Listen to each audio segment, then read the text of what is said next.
Impeachment do Lula vai ser uma arma utilizada pela oposição para pressionar ainda mais o governo. Pois é, no dia 19 já começam as manifestações pelo impeachment do Lula. E a oposição vai dobrar, a cobrança dentro do Congresso Nacional, agora com o novo presidente Hugo Mota.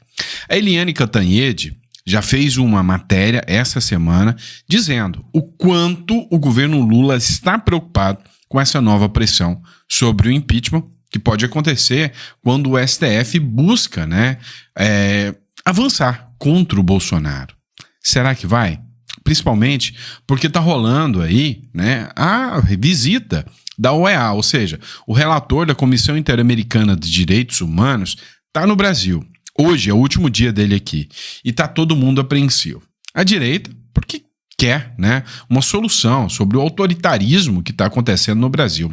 A esquerda, porque se o relatório vier mal para ela, meu amigo, eles estão com um grande problema. Vamos falar sobre tudo isso?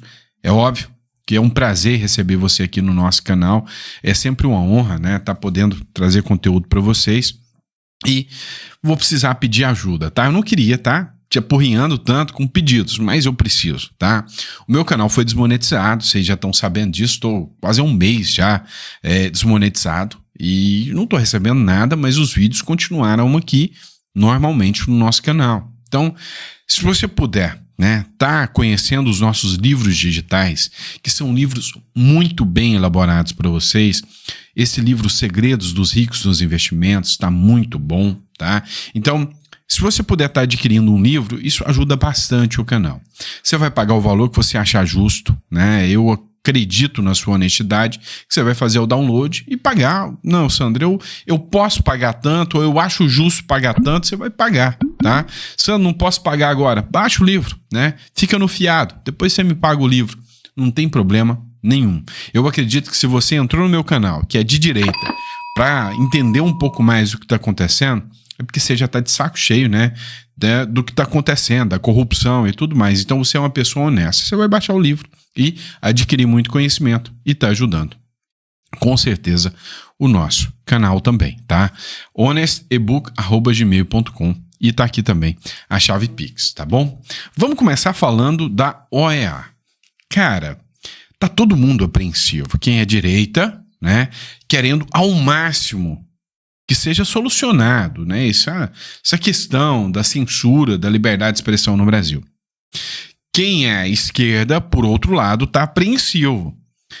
E se o discurso da direita colar? Pois é. Entendam o seguinte. Lá atrás, quando Eduardo Bolsonaro, Marcel Van Hatten, Girão iam aos Estados Unidos, enquanto o Biden era presidente, para poder denunciar o que estava acontecendo no Brasil, todo mundo zombava, ria deles. Hoje, muitos congressistas norte-americanos embarcaram na luta junto com os brasileiros porque estão vendo o que está acontecendo aqui no Brasil. Mudou a regra do jogo. Hoje, a aposta é que essa Comissão Interamericana estando aqui já é o efeito Trump, mas que pode ser, sim, sem sombra de dúvidas, uma espécie de reviravolta em tudo isso que está acontecendo. E aí, até jornais estão engajados nessa batalha, como, por exemplo, a matéria da Gazeta do Povo, que diz, a própria Gazeta do Povo, um jornal de anos de existência, se manifestou, foi atrás da Comissão Interamericana de Direitos Humanos para se manifestar sobre a censura. Hoje é o último dia e eles vão ser recebidos pelo presidente, pelo relator da comissão, que é o Pedro Baca Villarreal, tá? Então, vão estar ouvindo o pessoal da Gazeta do Povo aí, ou seja, é até um jornal engajado em falar sobre a censura no Brasil, E aí tem a questão da Jovem Pan, que deveria ter sido ouvida, afinal, ameaçaram caçar a concessão da Jovem Pan, Tem a Revista Oeste, que estava nos relatórios do Twitter Files, dizendo, não, use alguma coisa contra a revista, Então, assim, tem muita coisa. Como eu disse, os congressistas norte-americanos já estão de olho aqui no Brasil. Dá uma olhada. Nos mesmos dias, apenas 2 dias depois que a OEA começou a coletar informações, um senador americano já mandou uma mensagem, uma carta aqui. Ó, o Tomás, que fez essa publicação, o senador americano Shane Jett notifica o Brasil e solicita informações ao Procurador-Geral da República, o Paulo Gonet, sobre a censura e as violações de direitos humanos no Brasil. As notícias vindas do Brasil são preocupantes, especialmente relatos de advogados e jornalistas. Ou seja, ele fez o relatório falando para o Procurador-Geral que está recebendo as notícias, está apurando o que está acontecendo no Brasil e, mais ou menos, foi um recado para o Paulo Gonet, falando, olha, eu estou vendo o que está acontecendo. Você será parte disso ou você será parte de quem denuncia isso? Qual será o seu papel nessa história? Né? Ou seja, na minha visão, essa carta do Shane Jett chegou para o Paulo Gonet como isso, que o Paulo Gonet agora acabou de chegar, né, na Procuradoria, né, ano passado, né, pouco tempo, e aí o Shane Jett meio que deu uma intimação. E aí, você será parte disso? Né? Vamos lá, ainda seguindo o Thomas aqui, ele escreveu o seguinte: o Senado norte-americano, né, vai votar agora algo muito importante. Quem? O diretor do FBI.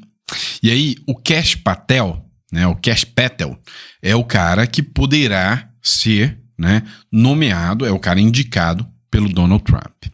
Só que é o seguinte, o Kash Patel não tá pra brincadeira. É o Elon Musk do FBI. Vocês entenderam que o Elon Musk, com o Dodge, ele entrou com a ideia de fiscalizar tudo que a esquerda já fez, certo? Só que o Kash Patel, ele falou, olha, o FBI vai investigar muita gente. Ou seja, o FBI vai fazer um limpa, né, uma arrasta. E aí, eles querem apurar 2 casos, né? Jeffrey Epstein e P. Diddy, tá? Você deve ter visto, né, esses 2 casos. Se não viu, eu tô aqui para te explicar. Tá? Inclusive, pessoal, muita gente fala, não, você tem que dar as notícias mais... Eu tento, tá? E eu sou talvez um dos canais mais objetivos com as notícias que chegam até vocês. Mas tem hora que eu tenho que explicar. Nem todo mundo está acompanhando a política, nem todo mundo é um ferrenho, né? Sabe, estudioso da política. Então tenho que explicar. O Jeffrey Epstein é um caso, né, de um figurão dos Estados Unidos que tinha uma ilha, e nessa ilha, né, vários figuras da política, de Hollywood, se encontravam lá para fazer orgias e outras coisas. Uso de drogas, mas abuso de crianças. O caso P. Diddy não é diferente. Também é um caso com vários abusos, né, é mais ou menos parecido. Só que, né, tem figuras, né? Isso supostamente tem matérias que dizem Obama, não sei mais quem, sabe? Figuras, inclusive, da política. O que o Kash Patel ele quer fazer? Ele vai pegar todos os nomes. Falou, ó, foda-se, perdão da palavra. Vai ser direita, vai ser esquerda, eu vou expor todo mundo. E o que mais tem ali é democrata, ou seja, é a galera da esquerda participando daquilo. Tem senador envolvido, tem ex-presidente envolvido, tem figurões de Hollywood, né, caras grandes e poderosos envolvidos. Ele falou, nós vamos entregar todos na mão da justiça. Meu irmão, e aí, isso aí pode ficar, assim, um tanto quanto ainda mais tenso, porque pode se tornar um dos maiores escândalos da América, depois que os nomes forem revelados. Já são um dos grandes escândalos, né? Mas depois que os nomes forem revelados, que o nome mesmo ainda não foi, mas a hora que for revelado que o FBI fizer as investigações, meu irmão, pode chegar bomba aí, né? Vamos lá, outra matéria. O Elon Musk ameaçou impeachment de juízes. Eu já até tinha falado sobre isso. Mas o Vinícius Carrion fez a publicação da postagem do Elon Musk, e aí o Elon Musk escreveu o seguinte, olha só. Se qualquer juiz, em qualquer lugar, pode impedir toda a ação presidencial em todo lugar, não vivemos em uma democracia. E eu concordo em número, gênero e grau, checkmate. Eu já falei sobre isso com vocês várias vezes. Um juiz que nunca recebeu um voto, nunca foi eleito, ele pode travar as ações presidenciais? É óbvio que não. Isso não é democracia, né? Então, eu concordo, né, que o presidente ele deve ser investigado por juízes em caso de crimes, em caso de decisões criminosas, em caso de corrupção, aí sim. Agora, não, essa decisão não foi adequada. Não, a polícia não pode subir o morro. Não, isso não pode acontecer. Isso é um escárnio.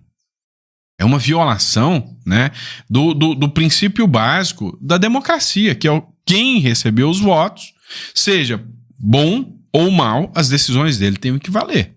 Né? É o caso do Lula. Lula está decidindo aí, está arrebentando com o país, não é?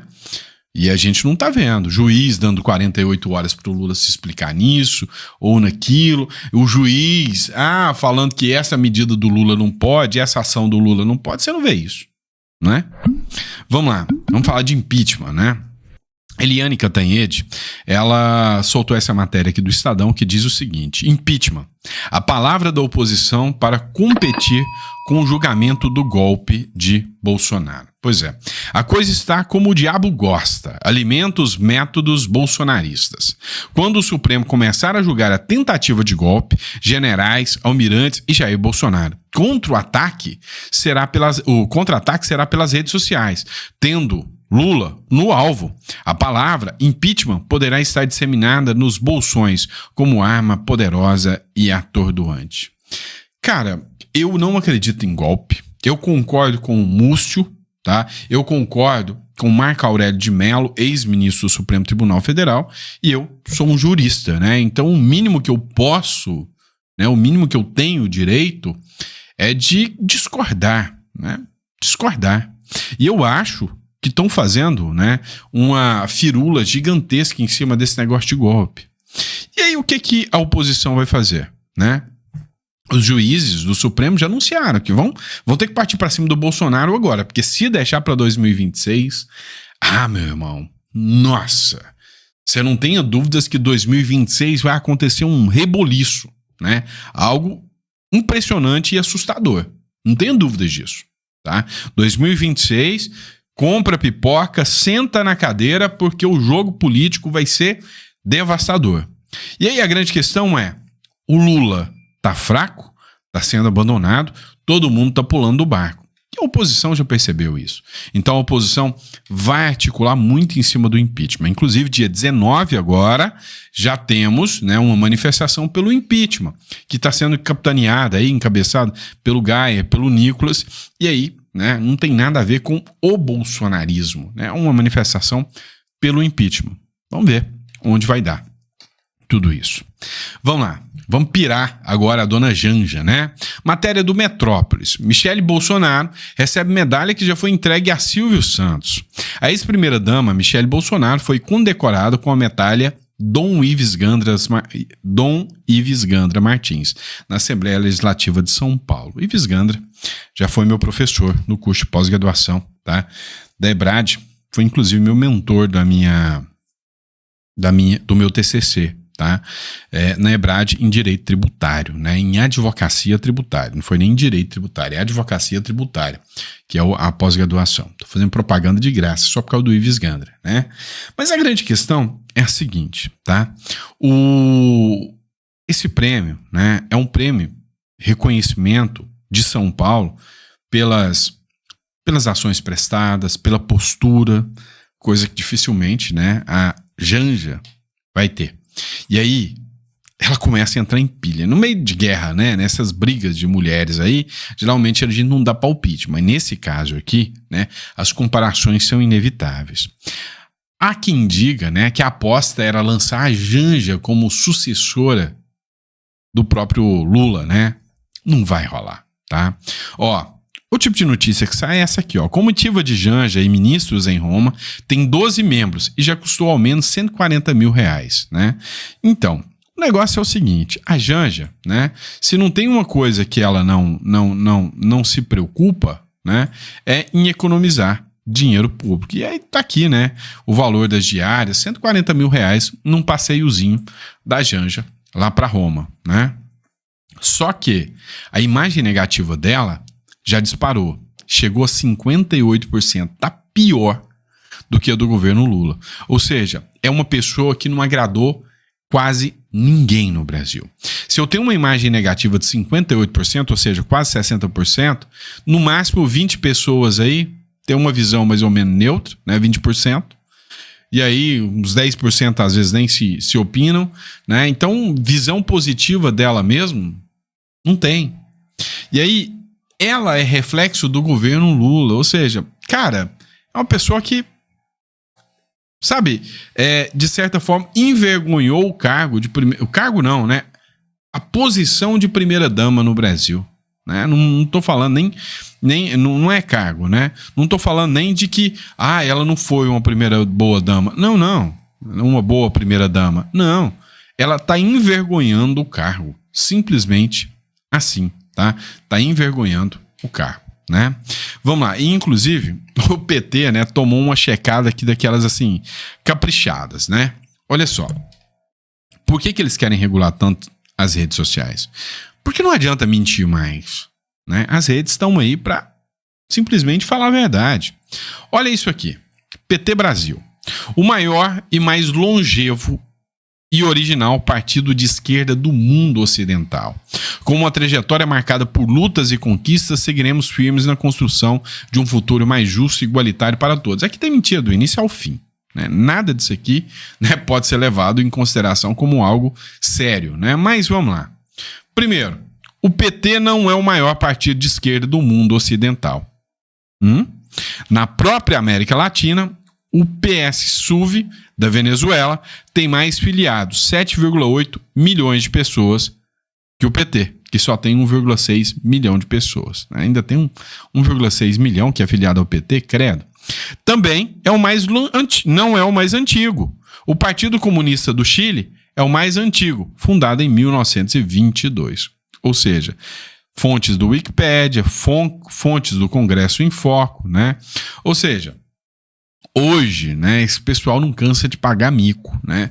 Eles vêm, falam as mentiras, e aí as redes sociais vêm e pum, aponta a mentira, né? Então, assim, não adianta, cara. O pessoal passa vergonha demais por causa das redes sociais, não querem regular redes sociais à toa, eles querem ter o domínio, né? Domínio total do discurso. E não vão conseguir, tá bom? Por mais que seja, né? A não ser que eles transformem isso aqui numa Coreia do Norte, que impeça a internet existir, sempre vai existir novos meios. Sempre vai existir novos meios. Hoje, né, o tempo da informação, né, nem que seja o banquinho da praça lá, a informação vai chegar nas pessoas, porque já mudou a mentalidade, né? Não adianta, né? Eles não vão conseguir controlar o discurso, tá bom?